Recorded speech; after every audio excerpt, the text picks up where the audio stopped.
처장님, 사법부의 독립이란 게 그 자체가 목적은 아니죠. 법치와 민주주의 확립을 위한 수단이라고 생각하는데 동의하십니까? 네, 국민을 위한다는 그런 의미에서 그 수단이라고. 그러니까 독립 그 자체가 목적은 아니지 않습니까? 예. 네. 사법부의 독립, 법원에 대한 신뢰, 판결의 공정성이 무너지면 이 땅의 법치주의가 뿌리채 흔들리고 민주주의에 대한 기저가 상당히 약화될 겁니다. 정말 두려운 심정으로 묻겠습니다. 저는 작금의 이 사법농단 사태를 보면서 공적 권력을 사익에 활용을 했던 최순실 국정농단과 다를 바가 없다. 정말 참 참담한 심정으로 그렇게 말씀드립니다. 법원은 상고법원으로 대표되는 집단적 사적 이익을 위해서 사법행정권을 남용하고 공정해야 될 재판을 심지어는 수단으로 해서 거래한 정황이 있다는 그런 보도가 지금 나오고 있습니다. 잘 아시다시피 최순실 국정농단 사건은 대통령이 탄핵됐고 또 무슨 일이 일어났는지 왜 일어났는지 철저한 수사를 통해 가지고 전말이 밝혀졌습니다. 그리고 관련자를 단죄하는 인적 청산 과정 중에 있습니다. 같은 맥락에서 지난 6년간 양승태 코트에서 무슨 일이 왜 어떻게 일어났는지에 대해서 밝히고 또 재발 방지를 위한 제도적 개선까지도 이루어져야지 저는 최근의 사법 사태에 대해서 완결이 되리라고 생각을 합니다. PT 좀 띄워주시죠. 지난 6월 15일 김명수 대법원장께서 하셨던 말씀입니다. 수사가 진행될 경우 모든 물적 조사 자료를 적법한 절차에 따라 제공할 것이다. 사법 행정 영역에서 필요한 협조를 마다하지 않겠다라고 말씀하셨습니다. 처장님, 특별조사단장으로도 일을 하셨는데 법원 자체 조사에서 모든 진상이 밝혀졌다고 생각하십니까? 저희 조사단은 시간이 좀 없어가지고 윤리감사관 법관 4명이 주축이 돼가지고 조사를 실무를 진행했습니다. 그러니까 완벽하지는 않죠. 시간이 없어서 죄송합니다. 관점에 따라 좀 다를 수도 있겠습니다. 예. 처장님께서는 법사위에서 재판 거래는 없었다라고 단정적으로 말씀하셨는데 그건 아직도 변함이 없으십니까? 저는 그렇게 제 개인적인 의견은 그렇게 믿고 있다는 그런데 저도 그렇게 믿고 싶고 저 자신 법조에 몸을 담았던 사람이고 법원에 대해서 무한한 신뢰와 존경을 보내던 사람입니다. 그렇지만 행정처장으로서는 수사 중이니까 이에 대해서 답변 드리기는 어렵다고 할 수 있겠습니다. 강제징용 관련해서 최근에 연일 보도가 나오고 있습니다.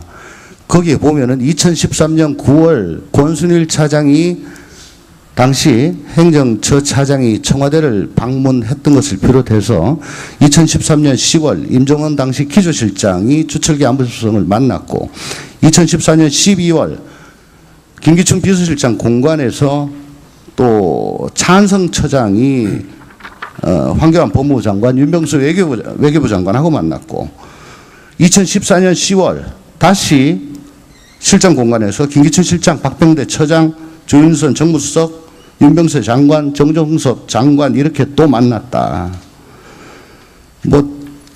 아니 이게 외교부 압수수색 결과에서 지금 나온 거고 그 내용에서는 재판의 절차뿐만 아니고 실체에 대해서까지도 일정 부분 얘기가 된 걸로 그렇게 지금 보도가 되고 있습니다. 사실 여부는 모르겠습니다.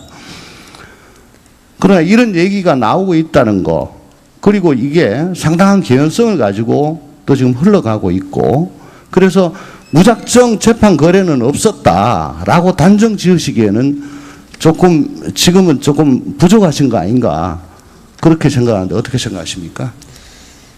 예, 재판을 담당하는 법관이 그랬다면 재판 거래 바로 해당된다 할 수도 있겠지만은 이 재판을 담당하지 않는 분이 재판을 두고 했는데 그걸 거래로 볼 것인가 그에 대해서는 좀 다른 의견도 있지 않습니까? 그래서 재판 연구관에 대해 가지고 압수수색 하려니까 그걸 또 영장 다 기각하고 있지 않습니까? 예. 그게 그 연결 지점인데요. 예. 그에 대해서는 재판 사항이라서 이 자리에 말씀드리기는 어려울 것 같습니다. 그렇겠죠. 참 답답합니다. 예, 처장님. 국민들이 그 과연 얼마나 그걸 믿어줄 거예요. 저 자신 이런 얘기 하는 게 참 싫습니다. 그리고 강제징용 관련해서 왜 이렇게 늦어졌냐. 그러니까 두 쪽짜리 통지서 보내는데 일본어 번역이 3달 걸렸다고 합니다. 좀 이 궁색하지 않습니까? 예.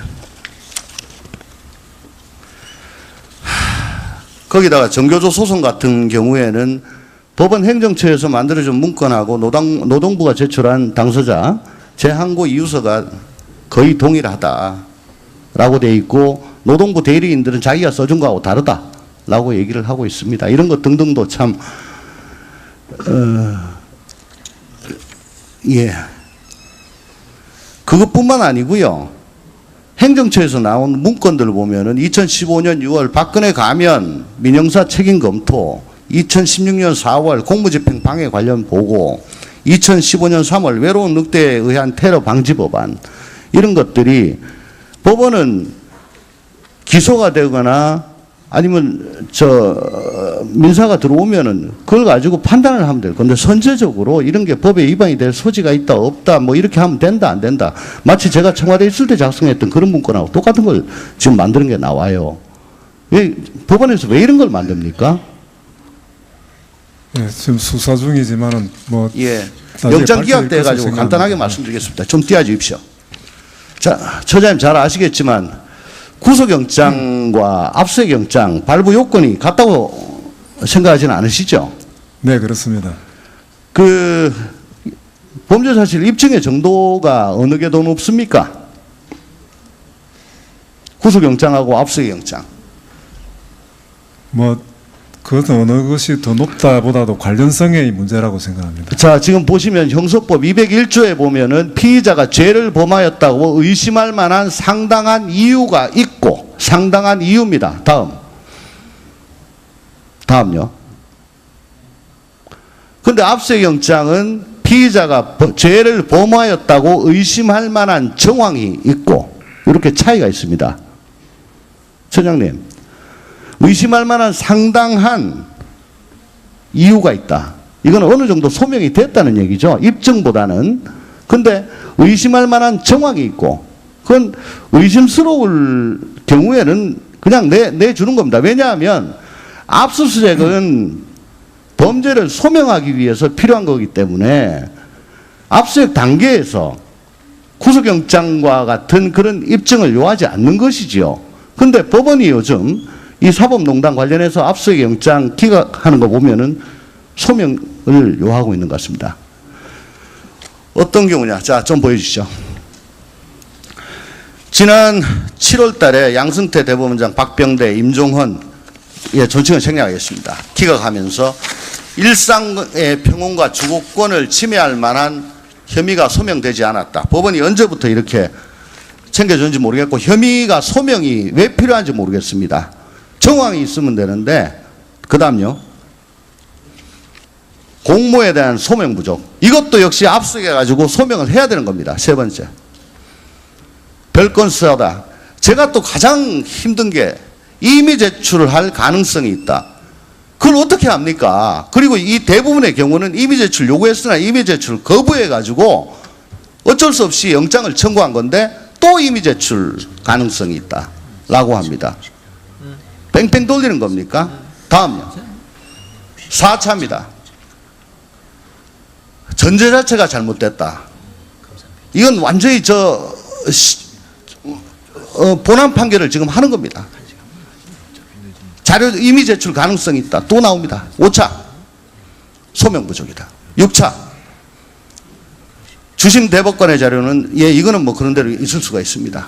법원 행정처 자료 충분히 제출됐다. 수사하고자 하는 쪽에서 충분히 제출 안 돼가지고 지금 하고 있습니다. 다음 7차. 추상적 가능성만으로 압수수색 필요성을 인정하지 마. 가능성 필요 없습니다. 의심할 만한 정황만 있으면 됩니다. 8차. 임의 수사 시행하지 않았다. 수사 지휘합니까? 9차.